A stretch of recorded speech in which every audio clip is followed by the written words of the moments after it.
This is RTV6 News at 11, working for you. And we begin tonight with breaking news. The state is filing a civil lawsuit against the owners of an Indianapolis mobile home park after RTV6's reports. In August, RTV6 went to work for people who live in the I-70 mobile home park on the southwest side after the owner told residents they had to move their mobile homes from the property or they would be demolished. Tonight, the Attorney General's office is going after Blue Lakes Incorporated for several alleged violations, including deceptive consumer sales and exploiting senior citizens. The original deadline for residents was the 15th. We will be working tomorrow to find out what this lawsuit means for residents. In the meantime, you can read the full legal filing on the RTV6 app. Just click on this story. New at 11 tonight, a couple is seeing results after reaching out to RTV6 for help. They moved from Indianapolis to Florida last week, but tonight, everything they own is still here in Indiana. RTV6's Cameron Riddle went to work pushing their moving company for answers. When the Johnsons moved out of their Southside home last week, they thought they'd live happily ever after as Mr. Johnson started his new job at the happiest place on earth, Disney World. But getting their stuff from this home in Indiana to their new apartment in Florida has been far from any fairy tale. We've been sitting here since Saturday at 10:30 in lawn chairs on an air mattress. No furniture. Last month, Brandon and Randy Johnson got the call of their dreams. Job offers to work in Florida. Randy, a social worker. Brandon, a bus mechanic at Disney World. The longtime Perry Township couple packed their belongings, put their house up for sale, and found a place to live in Winter Haven, Florida. But the near-perfect move turned sour after learning the truck carrying everything they own is still parked in Indianapolis. They keep telling us more than once, being rude. Well, if there was anything personal or valuable, you should have took it with you. My whole house is personal and valuable, and they have all of it. The Johnsons say they were assured their belongings would arrive in Florida on the 5th at the earliest, way before Brandon starts his new job on the 12th. But tonight, their most important item, this big green toolbox holding all of Brandon's tools, is still sitting in a parking lot nearly 1,000 miles away. I have to have my box there so I can start working on the buses. If I don't have my box, I won't be able to start my job. I have told these people this up front for 3 weeks, that our stuff, his toolbox, has to be in Florida no later than the 11th so he can start work on the 12th. Hi, my name's Cameron. We called the moving company, Florida-based Empire Moving Group, trying to get answers, but the supervisor wouldn't answer any of my questions. But just minutes after talking to me, that same supervisor called the Johnsons, offering them a full refund and helped make arrangements for the Johnsons to pick up their stuff themselves.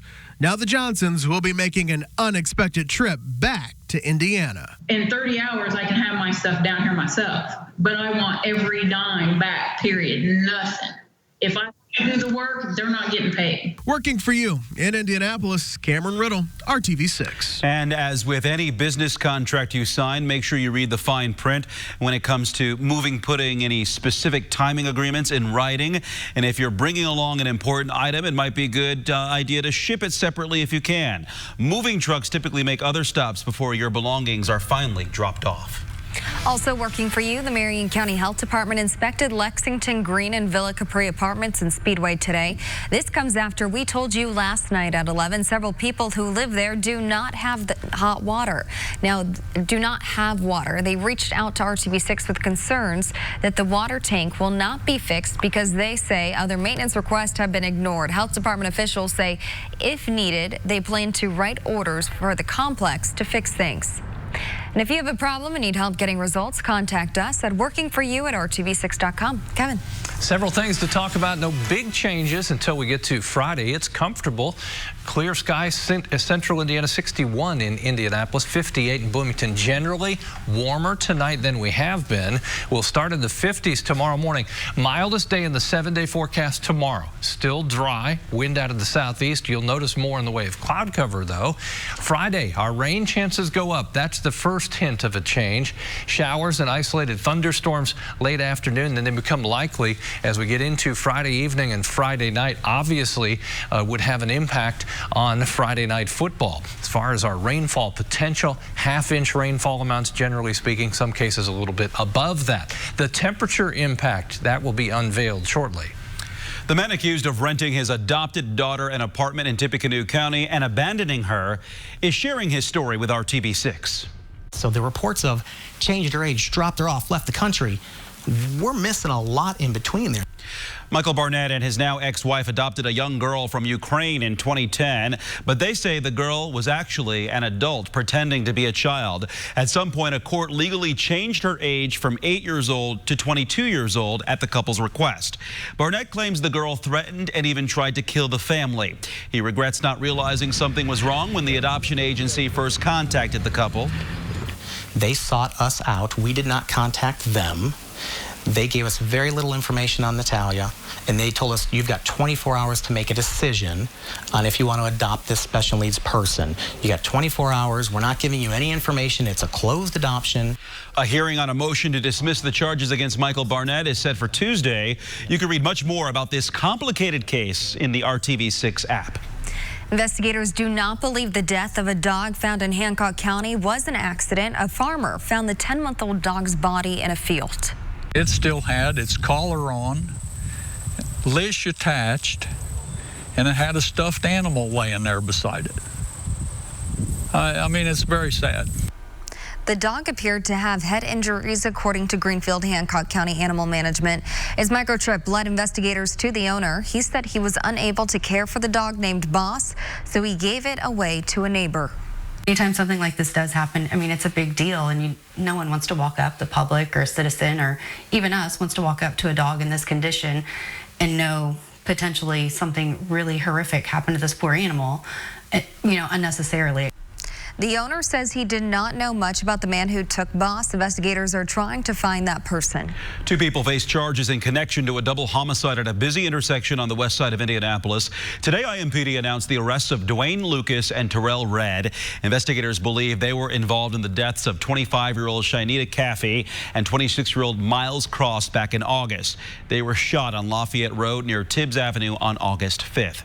And 53 years in prison is the sentence for a man convicted of killing a 1-year-old girl on the northeast side.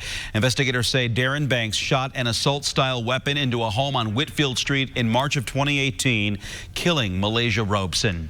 Brian Palmer, who is also charged in this case, is scheduled to go to trial in November. A newly released 911 call sheds light on the scary moments a woman called police to report an apartment building on fire.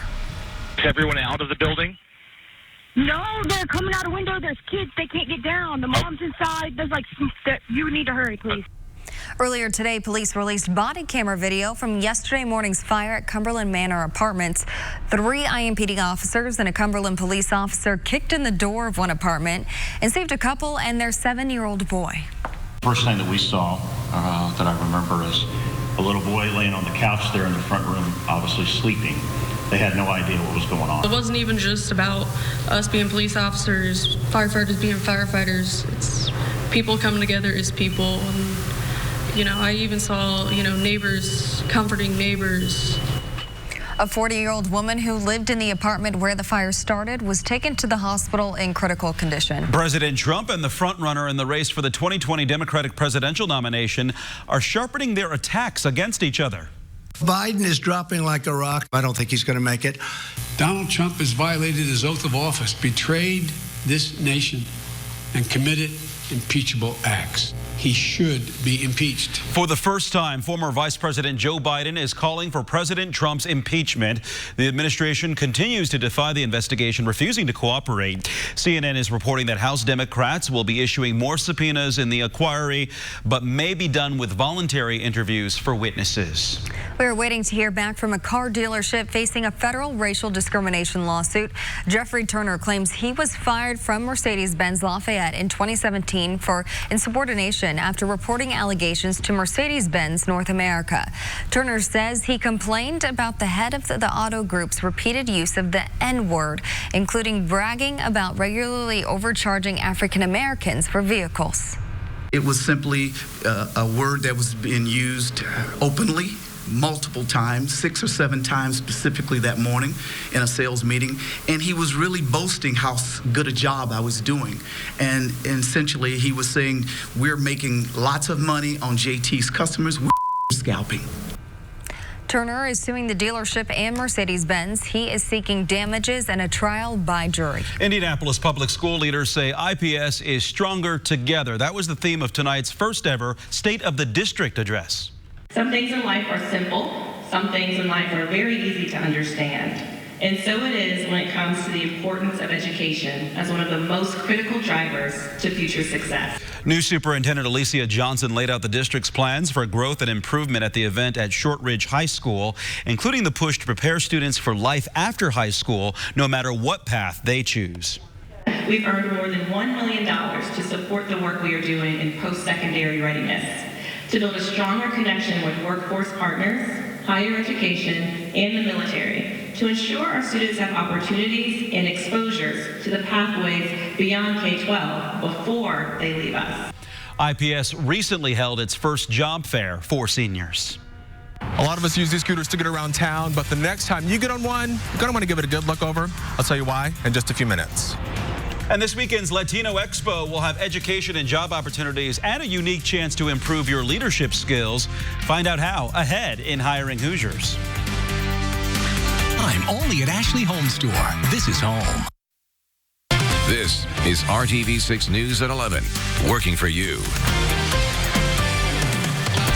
Welcome back. You might not realize you're relying on the honesty of others when you grab an electric scooter to zip around town. Yeah, if a scooter breaks, the rider is supposed to report it through their app. But we talked to a man who learned the hard way that doesn't always happen. RTV6's Cornelius Hawker is looking into what happened, reminding us all to be a little more careful. Wow, we could have went through like a stop sign or anything like that. That's sick. Like most of us, Corey Vanderbilt was shocked to see pictures of a Lime scooter's brake line that had been cut. From what I noticed, I never seen that, but knowing it, honestly, it kept me a little more aware. Maybe I should actually check them more often. Earlier in the day, we were able to talk to Charlie Elliott, the man who took the pictures. After riding the scooter for a short distance, I just noticed that the brake line was cut. Thankfully, Charlie didn't get hurt because he says he wasn't going fast and the scooter, well, it seemed to slow itself down. I do want to kind of commend Lime because there does appear to be an internal braking mechanism that doesn't work as good as the actual brakes, but it does slow the scooter down. We did reach out to Lime about this incident, and they said that anytime you get on one of their scooters, before you unlock it, you should check it over and look for any damage to make sure it's safe to ride. Working for you, I'm Cornelius Hawker for RTV6. Good to know. Good to know. Good Make sure you check remember. it, right? Exactly. Plus, it's starting to get a little bit chilly out there at night for people that might be riding. Get on the scooter, that adds a wind chill. Yeah. And there's nothing like Montana and Wyoming and the Dakotas. I show you this, where they'll see up to a foot of snow out in the northern plains, not because we have snow in our forecast. We'll get the colder air. Actually, some thunderstorms ahead of that blast of cooler air for the weekend. Tomorrow, warmest day, not just of the rest of the week, but of the 7-day forecast. Temperatures Friday will fall as we get to the evening, all the way down here. 55, the magic number. That is your high temperature on Saturday. We go from well above average temperatures to well below average. Thunderstorms will be a part of the mix. It looks like Friday evening into Friday night. There's your cold front, 7 a.m. in the morning. Some morning showers potentially. The coldest air back behind the frontal boundary. Once that wind shifts as we get to Friday evening, temperatures will fall off quickly between 7 and 11, which means at Friday night football games, you'll need a jacket and perhaps a waterproof jacket. 78 tomorrow, 55 on Saturday. In between our warm day Friday morning into the afternoon, our temperatures will begin to fall. But notice the overnight lows, 60 Friday morning, but 38 on the Saturday. Tomorrow, more in the way of cloud cover than we've had the last few days, but still a dry day. Noon, 70 degrees. Afternoon temperature hits 78. And then as we get to Friday, the wind is strong out of the south Friday, 20 to 30 miles per hour. Once the wind changes direction, probably 6 or 7 in the evening, that'll open the door to the cooler temperatures. Thunderstorms will mark the transition to cooler temperatures. 75 early afternoon. I'll stop this in the evening. 54 at 8 o'clock. Watch as the veil of cool temperatures has pulled across all of central Indiana. Could be some patchy frost over the weekend. 1 o'clock Friday afternoon. Showers, an isolated thunderstorm possible between 7 and 11. The more widespread rainfall, especially eastern half of the state. That moves to the east, though, and out of the picture as we get to the weekend.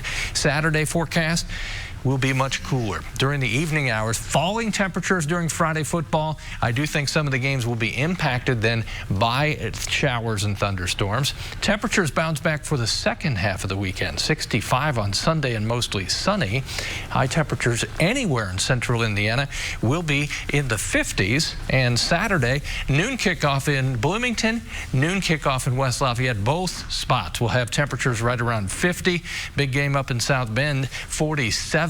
Most important thing is it will be dry for college football games in the Hoosier State on the Saturday.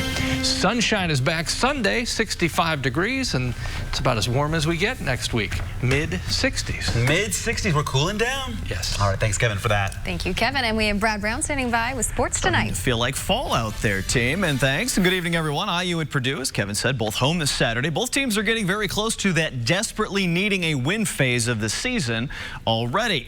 Start with the Hoosiers. They are coming off a bye week. Their last game at Michigan State saw IU put up a good battle, but the Spartans kicked a late field goal, and then a final fumble recovery was the margin. The Indiana offense seems to have found its stride with Michael Penix back at quarterback. As for the defense, still a long way to go. IU hosts Rutgers homecoming this weekend in Bloomington. I rewatched the Michigan State game, 3 different times and took 3 different sets of notes and just and then meshed them and just tried to go through and find ways to keep getting us better, because we're not where I want us to be yet defensively. As for Purdue, it seems things can really only go up. Last week, a 35-7 loss at Penn State. The game didn't seem like it was even that close, as the injuries have added up for Purdue. Seems the defense is getting hit more with those. On the other side of the ball, freshman quarterback Jack Plummer will get his second start this weekend as Purdue hosts Maryland. There's a couple throws left on the board that I could have, been a little bit more aggressive to try to not play a little so conservative and be more aggressive and try to fit balls into some windows that I know I can throw them into. Not trying to take too risky, but just played a little too conservative at times. Coach Jeff Brom said backup quarterback Aiden O'Connell could see some action for Purdue this week as well. It's the bye week for the Colts. Coach Wright gave the players a full 7 days off, many of them getting out of town. The rewards of their impressive performance against the Chiefs continued paying off on Wednesday. Justin Houston named the AFC Defensive Player of the Week. He had 4 tackles Sunday night, including a crucial 4th down stop late. He also got a sack of quarterback Patrick Mahomes. Houston played his previous 8 seasons with the Chiefs. He won this same award there twice. Finally tonight, a fun night with a former champ at the Speedway. Bobby Rahal, the featured guest at tonight's Distinguished Speaker Series at the IMS Museum, telling stories, doing some Q&A with track historian Donald Davidson. Rahal won the race here in 1986, was also a 3-time series champion. He is now a team owner. Michael Andretti will be the next talk in the series. He appears at the museum on November 6th. All right, thanks, Brad. Next, the education and entrepreneurship opportunities that will be available at the annual Latino Expo. On us for just $239 a month. Tonight in Hiring Hoosiers, a chance to apply to Indiana University for free at this weekend's Latino Expo. A company is expanding and bringing hundreds of jobs to central Indiana. But first, a chance to improve your leadership skills at work by focusing on the talent you already have. Leadership Johnson County is hosting a workshop on Friday that can help you identify your top 5 strengths. RTV6's Rafael Sanchez sat down with the woman behind the program to learn more. So engage your passion and you'll find your purpose. Joining us now is Dr. Carolyn Gruner with Leadership Johnson County at Franklin College with an exciting program about how to use leadership to bolster yourself in the workplace. Tell us about it. It's called Strengths-Based Leadership, and it's based on a program that came out of the Gallup Institute around 2001. Okay. The idea is that you should not be focusing so much on fixing your weaknesses, at least as an adult, but instead finding those places where you are so strong that you're in the flow, that you shine. And so the strengths-based leadership component says there's 4 major areas of leadership. Why expect everybody to be good at all of them? Instead, figure out which areas of strength are really core to your unique set of abilities and work on those and partner with people who have the others. So give us one sneak peek, because if you give all 4 away, then no one will come to the conference. We want people to come to the conference. One big one that people should walk away with. I think the one people often underestimate is relationship building. And it's the idea that there needs to be glue that can hold a team together. There needs to be some personal relationship with a leader that people can really hang on to and appreciate and develop trust. And unfortunately, not all of us have the capability to build those kinds of relationships with people. But those who do are absolutely necessary for a team to function at their best. So relationship building is one of those key sets of skills that when someone has, they're a more effective manager and a really important member of a leadership team. Now, when you collaborate, you also have to speak the same language, right? Indeed. And we're not talking about English or Spanish. It's the ability to, in that workspace, know exactly what everyone is at least thinking, kind of, sort of, right? Yes, and that's why the companies that have really embraced strengths actually have the top 5 strengths of each individual on the office nameplate. And the idea is that if I know that you, for example, would be phenomenal in something called woo, or winning others over, then I would come to you when it was time to sell an idea, because I know you'd be my colleague who had that special strength to take my great strategic initiative and make it into something people want to buy into. So I think I want some of this woo. Can you get this at the store? Is this... Nope, it's one of those things that you get through both a combination of who you innately are and then the experiences that you've had and the way that you've learned to work as you go through your career. And Leadership Johnson County Strengths-Based Leadership Workshop is happening Friday from 9 a.m. until noon. You'll have a chance to identify your own 4 key strengths that can help you advance and work with others in your career. You can find more information right now at hiringhoosiers.com.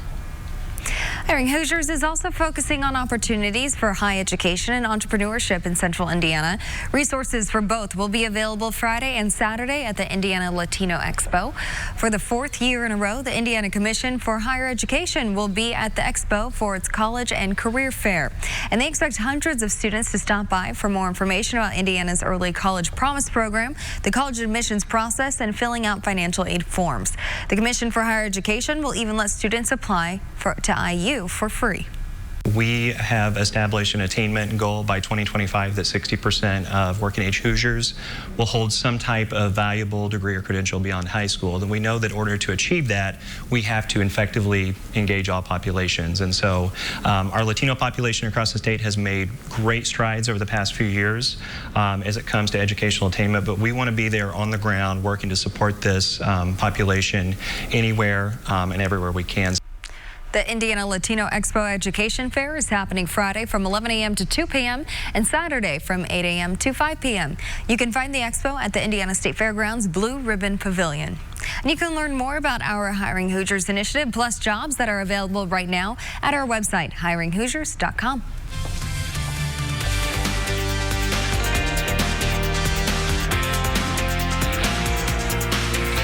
My spirit connects with that. A little warmer in the morning, temperatures in the 50s. Iggy is ready to go for a walk, but you know what he's waiting for there on the porch, right? What's that? The morning paper. Oh, yeah, I gotta read it. Brings the morning paper into James while he watches Good Morning Indiana. I love that plan. Right. And he's dressed up in his tuxedo for it. Cute. Yeah. Thanks for joining us for RTV6 News at 11 on this Wednesday. And GMI for Iggy starts at 4:30. Have a good night.